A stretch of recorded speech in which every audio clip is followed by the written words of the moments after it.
जितने भी पीएमसीएच हो या कहीं भी हो, अगर किन्हीं को ऊपर से पैरवी है तो ठीक है, उनको बेड मिल जाएगा, और नहीं तो पेशेंट कराहते रहता है। जब पटना राजधानी में इस तरह के वारदात होता है तो आदमी सुरक्षित कहाँ रहेगा।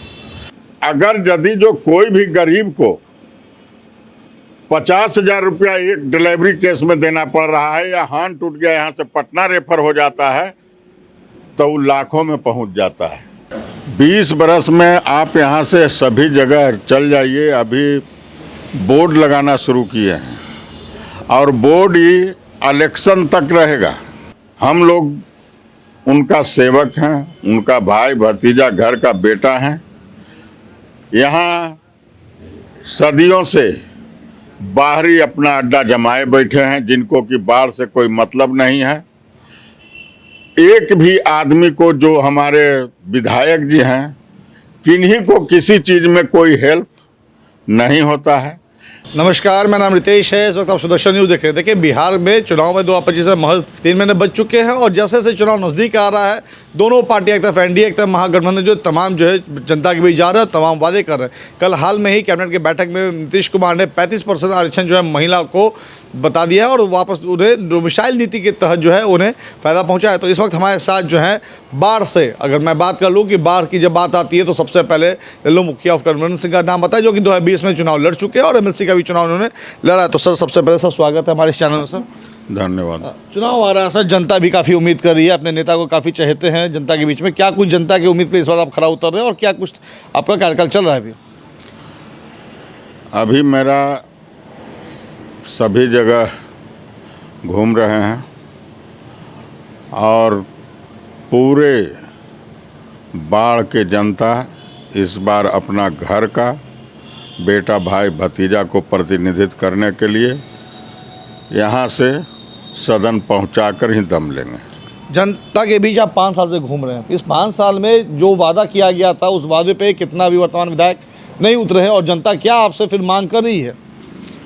5 साल तो गिन रहे हैं, ये गलत गिन रहे हैं ना। उनको 20 बरस गिनिए कि 20 बरस में वो क्या किए। 20 बरस में आप यहाँ से सभी जगह चल जाइए, अभी बोर्ड लगाना शुरू किए हैं, और बोर्ड ही इलेक्शन तक रहेगा। इलेक्शन के बाद न काम होना है, न बोर्ड रहना है। इसी तरह से अभी जा करके आप देख लीजिए, ढेकवाहा चक, मंगर चक, दयाल चक, मजाहिदपुर, गोवासा सकपुरा, 2 प्रखंड के जोड़ने वाली वो रोड है। और उधर आप एक डंगा चल जाइए, उधर आप अटनामा सरकट्टी चल जाइए। आप सब जगह जा करके घूम करके देखिएगा तो आपको पता चल जाएगा कि विकास हुआ है या विनाश हुआ है 20 बरस में। देखिए, कहा जा रहा है कि 20 साल से नीतीश कुमार है, 11 साल से मोदी जी है, इन दोनों की जोड़ी है, तो बिहार में वो काम ढंग से कर रहे नहीं कर रहे। अभी हाल में आपने मामला सुना था कि मुजफ्फरपुर की महिला के साथ रेप हुआ था, और पीएमसीएच में जब उन्हें बेड नहीं मिला था, उसके बाद उनकी मृत्यु हो जाती है। उसके बाद मंत्री साहब कहते हैं कि कसम खाइए परिजन को कि आपको बेड नहीं मिला था। इन सभी चीज़ों मामलों को कैसे देख रहे हैं बिहार में आप? पीएमसीएच हो, आईजीएमएस हो, या एम्स हो, इस सभी जगह आप जाइए, तब आपको पता चल जाएगा कि जो पेशेंट जाता है उसके साथ क्या व्यवहार किया जाता है। सभी जगह बेड बिक्री होता है। जितने भी पीएमसीएच हो या कहीं भी हो, अगर किन्हीं को ऊपर से पैरवी है तो ठीक है, उनको बेड मिल जाएगा, और नहीं तो पेशेंट कराहते रहता है, कोई उसको उठाने वाला भी नहीं दौड़ कर आता है। जबकि एम्बुलेंस से जा रहा है, कोई उसको देखने वाला नहीं रहता है। और जो दशा अभी हॉस्पिटल सभी सरकारी का हो गया है, उससे आपको साफ जाहिर होगा कि इन लोग प्राइवेट संस्था को बढ़ावा दे रहा है इस सरकार। देखिए, कहा जाता था कि एक दशक में जंगल राज चलता था, और अभी सुशासन बाबू की सरकार है। पिछले बीते शुक्रवार को खेमका जी जो है उनकी हत्या कर दी जाती है, और प्रशासन जो है लगभग 2 घंटे के बाद, उनके परिजन के कॉल करने के 2 घंटे के बाद स्थल पर पहुंची, जबकि उनके आवास से महज 500 मीटर दूरी पे थाना है, गांधीधाम थाना है। अब उसके बाद कल मुठभेड़ में एक अपराधी को गोली मार दी जाती है और कहा जाता है कि जब उनके घर पे पूछताछ करेंगे तो गोली चलेगी। इसमें कितनी सच्चाई लग रही है और ये पूरा मामला वो कैसे देख रहे हैं प्रशासनिक को? देखिए, ये खेमका जी के साथ दूसरा घटना है। बिल्कुल। और जब पटना राजधानी में इस तरह के वारदात होता है तो आदमी सुरक्षित कहाँ रहेगा। और वहाँ पर चारों तरफ थाना है, हर जगह जिप्सी और जीप लगा रहता है, तब फिर 2 घंटा विलम्ब से फोर्स आने का और प्रशासन आने का कोई प्रश्न नहीं उठता है, जबकि सारे वहाँ पर थाना मौजूद है, पेट्रोलिंग मौजूद है, 20 टाउन में हो रहा है। इसलिए देखिए, और ऐसा घटना तो डेली आप पेपर और मीडिया में देखिए, देखने के लिए मिलता है कि प्रत्येक दिन घटना हो रहा है।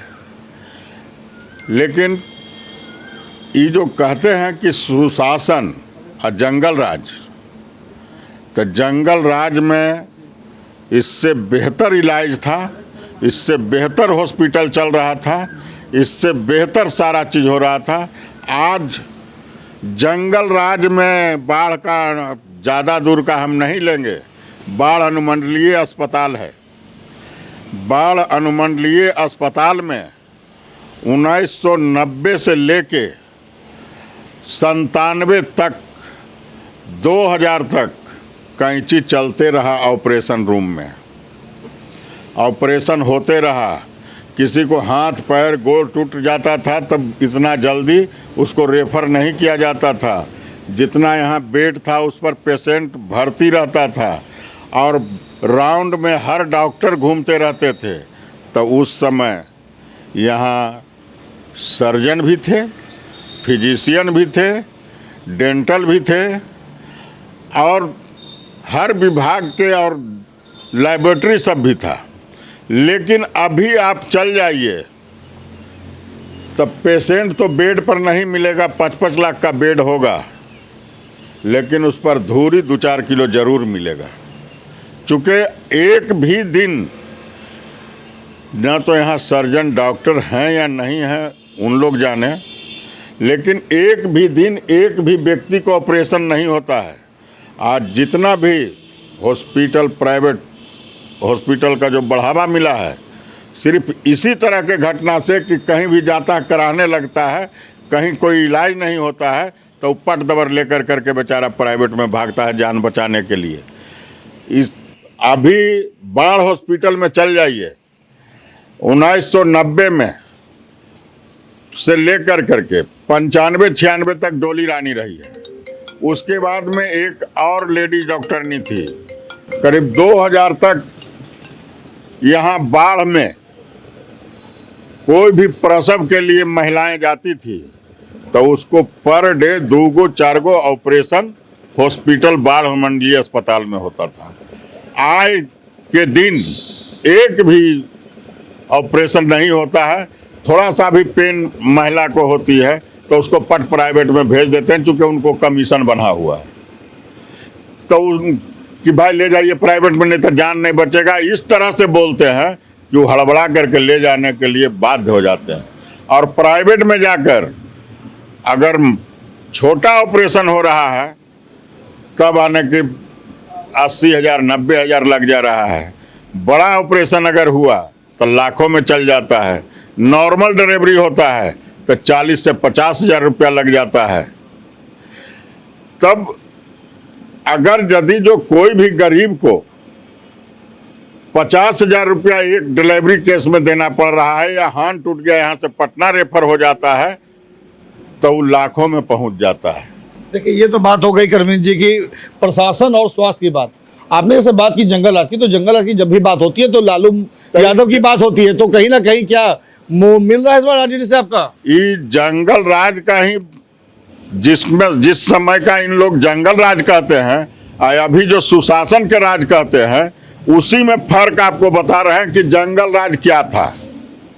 तो जंगल राज में यहाँ बाढ़ अनुमंडलीय अस्पताल से रेयर केस रेफर होता था आया भी साधारण सा एक्सीडेंट कर जाइए, खून माथा से बह रहा है, आपको रेफर हो जाएगा।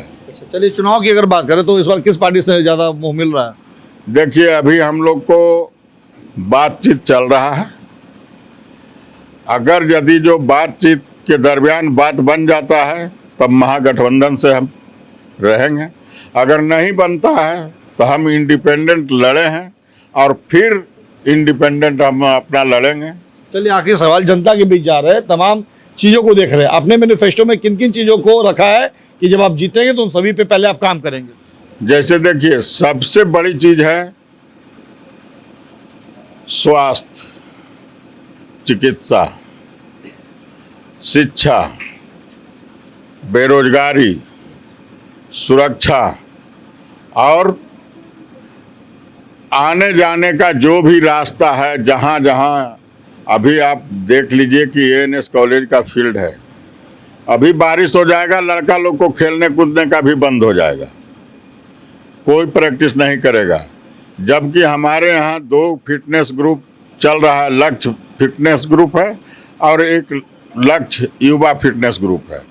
दोनों ग्रुप में प्रत्येक वर्ष करीब 130, 140, 150 बिहार पुलिस हो, दरोगा हो, इन सभी चीज में अपना मेरिट के बल पर जा रहे हैं। उसमें हम लोग सहयोग करते हैं कि उन लोग को पहले लॉन्ग जंप, हाई जंप करने में हाथ पैर मुचक जाता था, अति हो जाता था, उसके लिए दोनों ग्रुप में हम गद्दा दिए हैं। काइमा गांव में भी वहाँ लोग बहुत यहाँ से दूरी पड़ता है तो डेली यहाँ आने में उसको नहीं बनता है, तो वहाँ भी एक गद्दा हम दिए हैं कि आप लोग लॉन्ग जंप, हाई जंप कीजिए। बेलछी प्रखंड में है। उसके बाद में अथमल गोला में भी एक गद्दा दिए हैं, जहाँ पर कि 5 किलोमीटर के रेडियस के आदमी वहाँ भी जा करके लॉन्ग जंप, हाई जंप करे।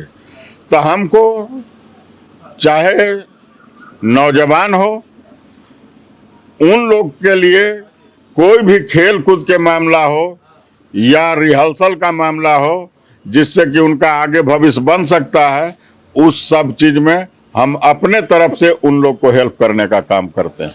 चलिए, जनता को क्या कुछ संदेश देंगे? महज कुछ ही महीनों में चुनाव आने वाले हैं। जनता, हम लोग उनका सेवक हैं, उनका भाई भतीजा, घर का बेटा हैं। यहाँ सदियों से बाहरी अपना अड्डा जमाए बैठे हैं, जिनको कि बाढ़ से कोई मतलब नहीं है। एक भी आदमी को, जो हमारे विधायक जी हैं, किन्हीं को किसी चीज़ में कोई हेल्प नहीं होता है। और उन्होंने कहेंगे कि विकास के मामले में कि एएनएस कॉलेज में 4 करोड़ का काम कराए। अरे 4 करोड़ का काम कराए तो गड्ढा के गड्ढे है, तो काम क्या कराए। जब 2020 से मुद्दा हम बाढ़ जिला के लिए उठाने लगे, उमानाथ के लिए उठाने लगे, एएनएस कॉलेज के फील्ड के लिए उठाने लगे और रोड के लिए तो उठाते भी रहे, तो भी उनसे कुछ नहीं हो पाया। लेकिन अभी 20 बरस में एक जिला नहीं बनवा सके, और जो बाढ़ अनुमंडल, बाढ़ लोकसभा के नाम से जाना जाता था, आज उस लोकसभा के नाम को नहीं इन्होंने 20 बरस में बचा पाए। इन्हीं के रिजिम में मुंगेर लोकसभा हुआ है। तो अभी जो हम लोग यहाँ से प्रतिनिधित्व कर रहे हैं, तो बाढ़ की जनता को, शान स्वाभिमान को ऊंचा करने के लिए बाढ़ को जिला भी बनाएंगे।